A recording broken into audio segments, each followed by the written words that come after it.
When I arrived at the modest family gathering, I was greeted by 80 strangers and a sign proclaiming, "Welcome, little Ava." My mother chuckled and said, "We used your windfall for family happiness." I kept my composure and responded, "Understood."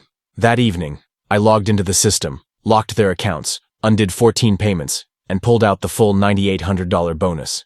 By dawn, something about the estate had shifted. My mother glowed like she was at a gala. "Surprise!" she shouted, arms outstretched. Then, in a hushed tone loud enough for those near the crab platter to catch, she repeated, "We used your windfall for family happiness." Her laugh rang like a rehearsed line. I stood frozen in the entryway. I hadn't shared details of the bonus. Not entirely. I'd mentioned a salary bump, a solid quarter. But not the deposit, not the exact figure. "Understood," I said, my voice flat. No one picked up on my detachment. They were too caught up twirling in soft hues. Ava shone in delicate silk, like a princess. My sister, the same sister who neglected to repay me for her lease last summer. The same one who labeled me a heartless machine at Thanksgiving for not tearing up during her sappy movie night. After the last guest grabbed their favor bag and the balloon display wilted into something pitiful, I logged in. No shouting, no tears. I simply froze every shared account, reversed 14 payments, and quietly withdrew the entire $9,800 bonus from the family fund I'd foolishly agreed to co-manage last year. My name was on it too. Legally? Not stealing. Just a correction. I wasn't out to wound anyone. I just needed to safeguard what remained of my calm. Not through vengeance, but through truth. By morning, something about the estate had changed. Not just the heap of trash bags by the door, stacked like broken vows. No. There was a note on my old bedroom door. A sticky note in my mom's elegant script. "Please don't make a scene. We did it for Ava. She's family. She needs this." I left the note untouched, grabbed my laptop, perched on the guest bed, and opened the folder I'd sworn never to touch. It was labeled proof. Because if they wanted to spark a battle over family happiness, they'd learn its true price. I didn't speak to them for 5 days after the intimate family event. 5 days of quiet. No messages, no calls, just me and the spreadsheet where I'd logged every cent I'd given them since 2021. Rent support, $6,300. Medical expenses, $2,480. Ava's urgent car fix, $1,900. Monthly groceries, $125. Streaming subscriptions on my card. For their accounts. My mom's wine club's still running. I was a walking bank with a login code. On the 6th day, my sister called. I ignored it. Then my mother left a voicemail. "Sweetheart, we know you're upset, but you're blowing this out of proportion. It was just a party. Ava's expecting. She needs us now. We thought you'd be thrilled." I replayed that message 5 times. Not once did she say sorry. Not once did she say thanks. I decided to pay them a visit. Not out of longing, but because I had questions. When I rolled into their driveway, Ava's shiny new SUV sat out front. The same one she swore she couldn't afford a deposit for 2 months ago. I recognized the dealer's logo. I'd driven her there. I'd co-signed. She'd said it was for work interviews. She wasn't interviewing. She was hosting influencer luncheons with delicate pastries and overpriced decor. I saw the posts. I saw the captions. I walked in unannounced. "Hey," Ava chirped, seated at the dining table, surrounded by packages from Tiny Sprouts. "Look who finally showed up." My father glanced up from the kitchen counter. "Don't be theatrical. Your sister's pregnant." "Right," I said. "So that justifies draining my bonus for a staged baby shower with 80 guests?" He snorted. "It's called family loyalty. You should try it." I locked eyes with him. "I gave you $9,800, and you threw a circus with it." He snapped back. My mother cut in. "We thought it'd lift everyone's spirits. Happiness breeds blessings." "Happiness breeds overdrafts," I shot back. Then Ava stood, grinning like a soap opera antagonist. "You always make it about you. Just admit you can't stand others' joy." That was the breaking point. The moment I stopped expecting them to change. I left. Again. That night, I dug into a hard drive I'd been avoiding for months. A backup from before I moved out. I wasn't sure what was on it. Turns out, Ava had used it once. Backed up her entire system, forgot to wipe it. I found everything. Screenshots of our private chats, altered to paint me as aggressive. Recordings of my voice, edited to sound threatening. A folder labeled Claims with fake invoices and notes listing me as a witness. Another called Windfalls, with a photo of a whiteboard. If we say he donated it, it's legally fine. I printed it all and created a new folder. Family Balance. The next morning, my dad texted. Ava said you're digging through old files. Drop it. Don't do something you'll regret. I replied, too late. You should have thought of that before the crab tower. Then it escalated. I checked my credit report. 3 new inquiries, all from banks in their town. My mother had tried to open a credit line in my name. Used my social security number. I recognized the handwriting on the scanned form. She forged my signature. Poorly. I confronted them in the family chat. Attached screenshots, timestamps, file paths. You have 48 hours to explain. I hit send. My aunt left the chat. Ava responded, this is harassment. My father sent a thumbs up emoji. My mother wrote, you're destroying this family. 47 hours later, my bank called. A $4,500 transfer attempt was blocked. Recipient, Harris Legacy Fund. Never heard of it. The bank asked if I knew A. Harris. Yes, I said. My sister. No. I told them. I didn't approve that transfer. Yes, I want to file a fraud report. 10 minutes later, Ava emailed me. Subject. This isn't what Mom wanted. No text. No sign-off. I didn't respond. By Friday, it was unraveling. Their friends called me. My uncle. A cousin I hadn't spoken to since 2014. Someone messaged me on LinkedIn with a vague, hope you're okay. Heard some odd stuff. Odd stuff? Like how you exploited your own son for a fake baby bash? Or the part where you forged his signature? Yeah, odd's one way to put it. But I wasn't finished. That weekend, I met a family attorney. I brought a binder of evidence, labeled every file, sorted by category, financial, digital, emotional. Showed her the backup, the forgeries, the messages. She said one word, leverage. Then she asked the key question. What's your goal? I smiled. A conclusion. With sparks. On Friday, my father texted. No hello.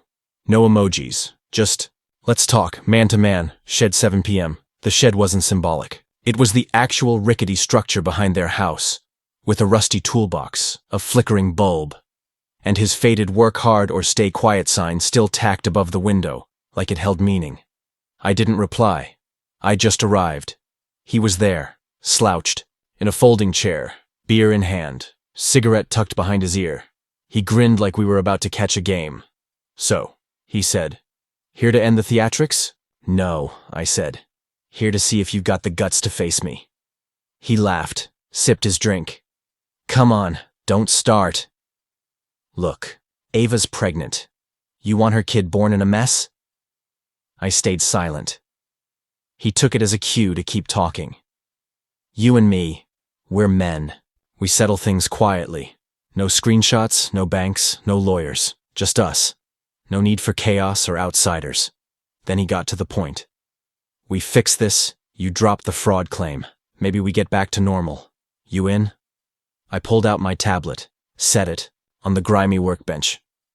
No. But you should hear this. I pressed play.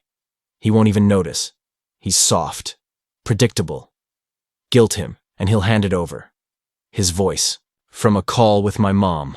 I'd cleaned it up. Cut the pauses. Left the venom. His eyes locked. That's not the whole story. Sure, I said. Here's more.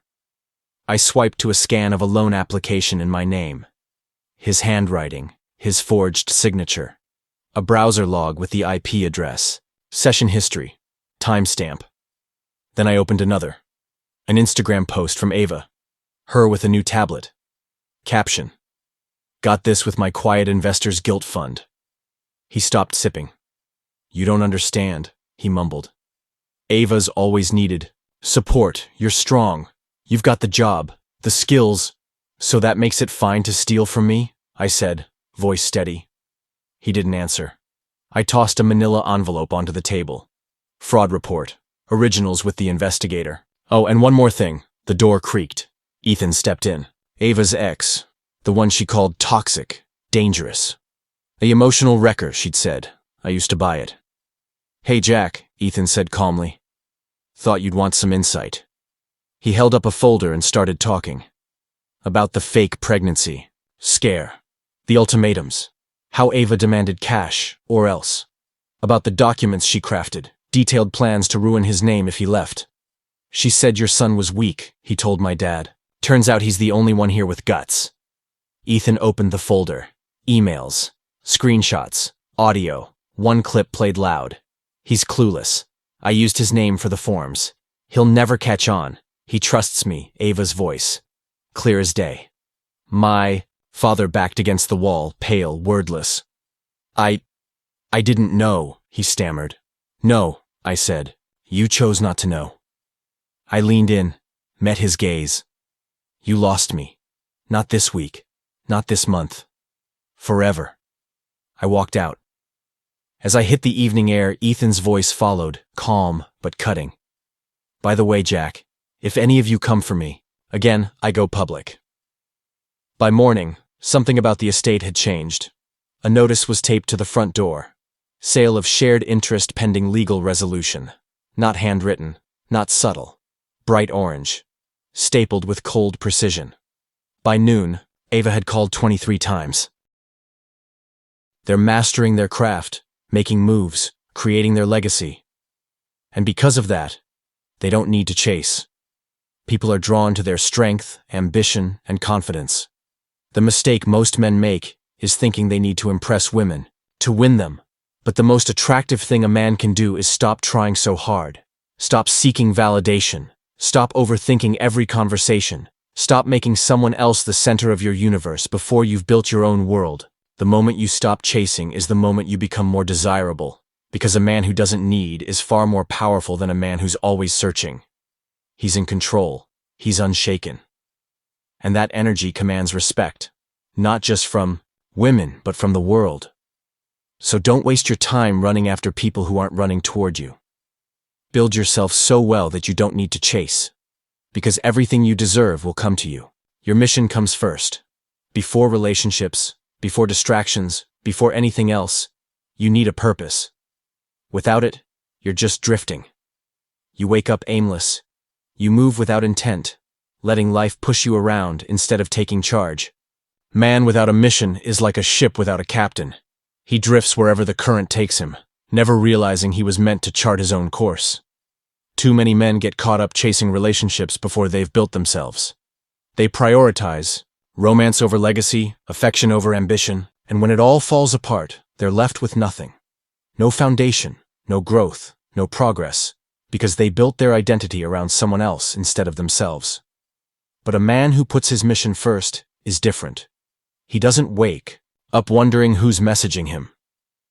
He wakes up focused on his goals. He's not begging for love. He's building something that will outlast him.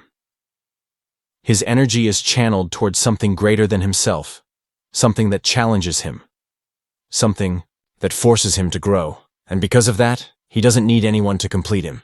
When a man has purpose, he moves differently. He's not easily swayed. He doesn't waste time on petty drama or shallow connections.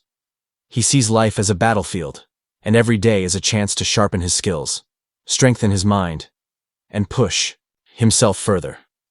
And that's what makes him magnetic. People can see his drive. Women respect a man who knows his path. They don't want someone who makes them his entire world. They want a man who already has a world of his own. A man on a mission doesn't chase, doesn't beg, doesn't settle. He moves with purpose, and the right people follow. But if you don't prioritize your mission, life will push you to the back. You'll end up in relationships that derail your goals, in situations that drain your energy, in cycles of mediocrity that keep you from your potential. The man who builds himself first is the man who never doubts his worth, because he knows he's enough, and when you operate at that level, success in every area, including relationships, becomes inevitable. So, what kind of man will you be? Will you waste your energy chasing things that don't build you? Will you let society tell you you're nothing without a relationship? Or will you be the man who locks in, focuses, and becomes so powerful that he never has to chase, because everything he wants comes to him? Get ready to stop chasing and start becoming. Drop a comment below and say, "My mission comes first." Let the world know you're done wasting time and that from this moment forward you're building yourself into the man you were meant to be. And if this message hit you hard, don't just sit there. Hit that like button, share this with someone who needs to hear it, and make sure you subscribe for more raw truth that will push you toward your greatest self. Your time is now. Step up.